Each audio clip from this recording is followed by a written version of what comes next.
Hi hello every one. நம்ம example 1.2 பார்க்க போகிறோம்.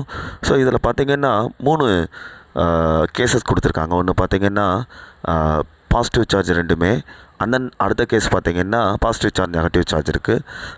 தேர்ட் கேஸ் பார்த்தீங்கன்னா பாசிட்டிவ் சார்ஜ் நெகட்டிவ் சார்ஜ் இருக்குது. அதை ஒரு சமதர் மீடியத்தில் வச்சுருக்கோம், அதாவது வாட்டர் மீடியத்தில் வச்சுருக்கோம்.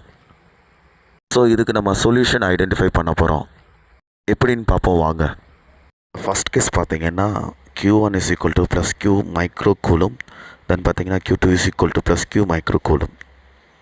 ஓகே, டிஸ்டன்ஸ் பார்த்தீங்கன்னா 1 மீட்டர் இருக்குது. இப்போ இந்த ஃபோர்ஸ் ஃபார்முலாவில் கொண்டு போய் சப்ஸ்டியூட் பண்ணோம்னா நமக்கு என்ன கிடைக்கும்னா 59 × 10⁻³ I cap n அப்படின்றது கிடைக்கும்.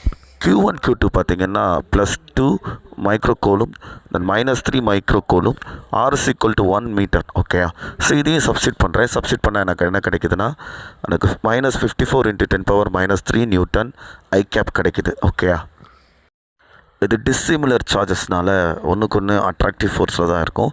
ஸோ அதனால தான் இந்த இடத்துல மைனஸ் கூட போட்டிருக்காங்க.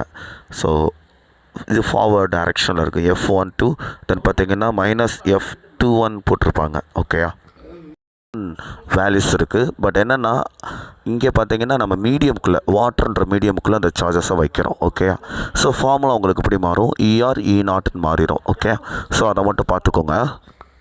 ER E0க்கு பதிலாக நான் என்ன சப்ஸ்டியூட் பண்ணுறேன்னா 80 மட்டும் சப்ஸ்டியூட் பண்ணி டிவைட் பண்ணுறேன். அப்படி டிவைட் பண்ண எனக்கு என்ன கிடைக்கும்னா -0.675 × 10⁻³ நியூட்டன் ஐ கேப் கிடைக்குது.